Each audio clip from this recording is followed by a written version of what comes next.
តើខ្ញុំជាមនុស្សអាក្រក់ឬទេដែលបានប្រាប់ប្រពន្ធរបស់ខ្ញុំថាលុយដែលទៅតែត្រូវឆ្នោតឡូតូហ្នឹងយើងគួរតែចែកគ្នាជាពីរមិនអញ្ចឹងទេបើទោះជាយើងសម្រេចចិត្តថាយើងចែកផ្លូវគ្នាក៏ខ្ញុំនៅតែមានសិទ្ធិចែកលុយនឹងជាពីរដដែលសួស្តីទាំងអស់គ្នាស្វាគមន៍មកកាន់អេពីសូតទី1នៃ Am I the Asshole ឬក៏តើខ្ញុំជាមនុស្សអាក្រក់ឬទេ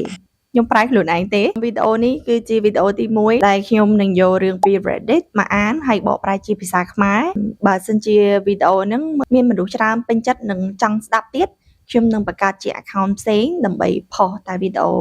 និយាយពី Reddit ទេយើងអត់ចង់ឲ្យវាអញញ៉ៃជុំគ្នាជាមួយ account នេះយើងនិយាយតែពីសភៅទៅបានហើយអញ្ចឹងដើម្បីកុំឲ្យខាត់ពេលយូរយើងចាប់ផ្ដើមទៅនិយាយរឿងគេទាំងអស់គ្នា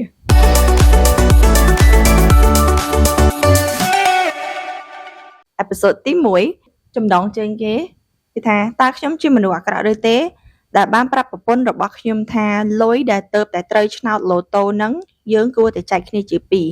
មិនអញ្ចឹងទេបើទោះជាយើងសម្រេចចិត្តថាយើងចែកផ្លូវគ្នាក៏ខ្ញុំនៅតែមានសិទ្ធិចែកលុយនឹងជាពីរដដែលយើងកុំតន់ចុចគេយើងមកស្ដាប់សាច់រឿងឲ្យអស់សិនហើយចាំយើងមកពិភាក្សាគ្នាថាវានឹងជាយ៉ាងណាសាច់រឿងវាបែបនេះប្រពន្ធរបស់ខ្ញុំនិងខ្ញុំពិតជាមានសំណាងមែនតែនថ្មីនេះពួកយើងបានត្រូវឆ្នោតឡូតូវាមិនមែនជារង្វាន់ធំជាងគេអីទេប៉ុន្តែវាសមល្មមសម្រាប់ពួកយើងបង់ផ្ដាច់ផ្ទះហើយនឹងអាចសល់លុយខ្លះដើរលេងមួយរយៈតូចដែរជាទូទៅរឿងបង់ផ្ទះគឺជាបន្ទុកធំមួយសម្រាប់គ្រួសាររបស់ខ្ញុំដល់ឥឡូវហ្នឹងយើងលែងមានបន្ទុកបង់ផ្ទះទៀតហើយអញ្ចឹងពួកយើងធូរស្រាលជាងមុនអាចនិយាយបានថាធូរធារតែម្ដងយើងមិនចាំបាច់ទៅធ្វើការថែមម៉ោងអីទៀតទេហើយអាចមានពេលច្រើនជាងមុនសម្រាប់កូនរបស់យើងផងដែរនៅពេលដែលពួកយើងទទួលបានលុយហើយបានផ្ដាច់ផ្ទះហើយស្រាប់តែគ្រប់យ៉ាងប្រែប្រួលប្រពន្ធរបស់ខ្ញុំគាត់ចាប់ផ្ដើមនិយាយថាយេនៅទីបំផុតពួកយើងលែងមានបន្ទុកទៀតហើយ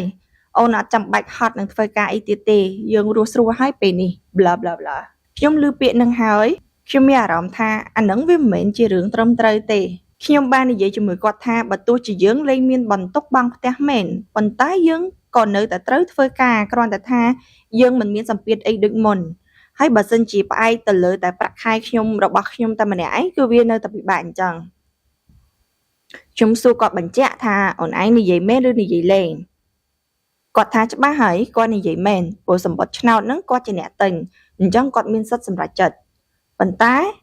វាមិនមែនជាការពិតទេសម្បត្តិឆ្នោតហ្នឹងពួកយើងទិញជាមួយគ្នាក្រោយមកទៀតខ្ញុំក៏ព្យាយាមនិយាយជាមួយគាត់ម្ដងទៀតរឿងហ្នឹងខ្ញុំព្យាយាមសម្រួលត្រង់ថាបើសិនជាឥឡូវអូនហត់ពេកពិបាកពេកអូនអាចដាក់ច្បាប់សម្រាប់សិនទៅហើយអូនអាចចូលធ្វើការវិញហើយគាត់ក៏ចាប់ផ្ដើមខឹងហើយស្រែកដាក់ខ្ញុំយកតែមែនតែម្ដងថាខ្ញុំគឺជា gold digger អីសពគ្រប់បែបយ៉ាងគាត់ថាឲ្យខ្ញុំច្រើនណាស់ខ្ញុំក៏មិនចង់ឆ្លោះអីទៀតដែរខ្ញុំក៏សុំគាត់ផ្អាកមួយរយៈសិនព្រោះអីកាន់តែនិយាយកាន់តែធ្វើឲ្យខ្ញុំខ្លាចគាត់ព្រោះខ្ញុំមិនដែលឃើញគាត់មានចរិតបែបហ្នឹងសោះប្រហែលថ្ងៃក្រោយមកខ្ញុំក៏ឃើញគាត់រៀងតែចាក់ចិត្តហើយក៏ព្យាយាមនិយាយជាមួយគាត់ម្ដងទៀតនៅរឿងហ្នឹងហើយគាត់ក៏ថាវាលែងជាបញ្ហាទៀតហើយនិយាយក៏នៅតែប៉ុណ្្នឹងមិននិយាយក៏នៅតែប៉ុណ្្នឹងព្រោះអីគាត់បានដាក់ពាក្យសុំឈប់ពីកន្លែងការងារបាត់ហើយខ្ញុំឮពាក្យនេះហើយខ្ញុំពិតជាហួសចិត្តខ្លាំងមែនទែនហើយខ្ញុំក៏ចាប់ផ្ដើមខឹងគាត់វិញដូចគ្នាហើយខ្ញុំក៏សម្រេចចិត្តប្រាប់គាត់ថា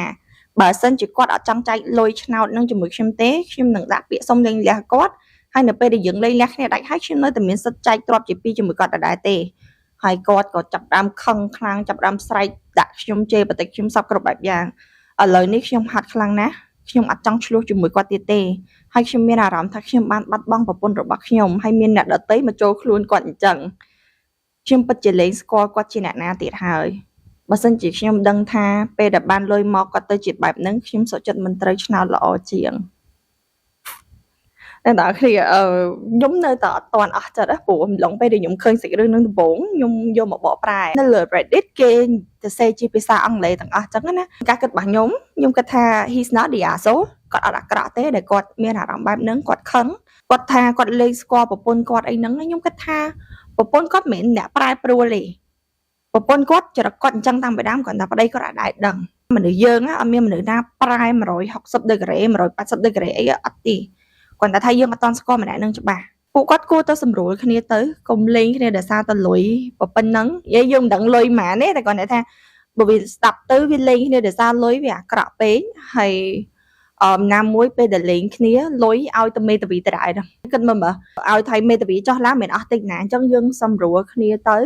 ខ្ញុំមិនច្បាស់ថាគាត់ចង់ដេកចាយលុយនឹងរហូតហើយឬក៏មិនយើងមិនដឹងណាព្រោះអានេះយើងឮតែពីម្ខាងឯពីខាង OP តែនៅខាងបែក Western ឬក៏អឺរ៉ុបហ្នឹងគឺគេ50-50ខ្ញុំពិតជាអត់សូវពេញចិត្តអារបៀបហ្នឹងមែនតើនិយាយបានថាខ្ញុំចាស់កម្រើគាត់ថាបានប៉ុន្តែខ្ញុំគិតថាមនុស្សស្រីគឺមានតួនាទីជាអ្នកមើលការខុសត្រូវក្នុងផ្ទះបើសិនជាប្តីយើងគាត់ចេញក្រៅគាត់ជាមេគ្រួសាររកលុយចូលផ្ទះយើងគួរតែមានបន្ទុកជាអ្នករៀបចំទុកដាក់លុយកាក់របស់របរក្នុងផ្ទះអីចឹងទៅតែមិនមែនមានន័យថាមនុស្សស្រីគឺជាអ្នកចាំតែមើលកូនចាំតែដាំបាយធ្វើម្ហូបបោកអាវឲ្យប្តីឯងមិនមែនទេអានឹងគឺការងារផ្ទះគឺតែ share គ្នាតែចេះជួយគ្នាឯង because ប្រពន្ធមិនមែនតែបំរើណាហើយមួយទៀតដែលគិតថាប្រពន្ធឯងធ្វើការដែរចឹងទៅប្រពន្ធចាយលុយខ្លួនឯងប្តីចាយលុយខ្លួនឯង no លុយប្តីក៏យើងត្រូវតែចាយដែរលុយប្តីក៏ជាលុយយើងដែរពួកអី I'm not your roommate មិនអ្នកនៅគ្រាន់តែនៅផ្ទះជាមួយគ្នា share ការងារគ្នាហើយ share លុយទៀតណាអញ្ចឹង what's the point right ហ្នឹងអានឹងការគិតរបស់ខ្ញុំអញ្ចឹងវាទៅជាប្រច្រាស់វិញណាខ្ញុំអត់យល់ដល់ថាទៅជាខាងស្រីហ្នឹងគាត់អ្នកចង់ដេកចាយលុយវិញគាត់អត់មានចង់ជួយសំជួយអីអញ្ចឹងកលៈទេសៈហ្នឹងវា messed up យើងអត់ដឹងថាទម្លាប់គ្រួសារគេមកហ្នឹងមិនទេខ្ញុំក៏មិនហ៊ានទៅវាយតម្លៃគេដែរ I don't know ប្តីរបស់គាត់ហ្នឹងក៏មិនជាអាសូលដែរគាត់និយាយគឺត្រូវរបស់គាត់ហើយគាត់មានហេតុផលសមស្របរបស់គាត់យើងមិនអាចដេកចាយលុយរហូតទេមានលុយប៉ុណ្ណាក៏ដោយក៏យើងតែប្រឹងរកថែមដែរយ៉ាអាហ្នឹងការគិតរបស់ខ្ញុំប៉ុណ្ណឹងខ្ញុំមិនដឹងត្រូវនិយាយមិនឲ្យវាសមស្របជាងនឹងទៀតទេអ្នកទាំងអស់គ្នាមានការគិតបែបណាចាំជួយ comment ប្រាប់នៅក្រោមនឹងផងអញ្ចឹងចាំជួបគ្នានៅអេពីសូតក្រោយបាយ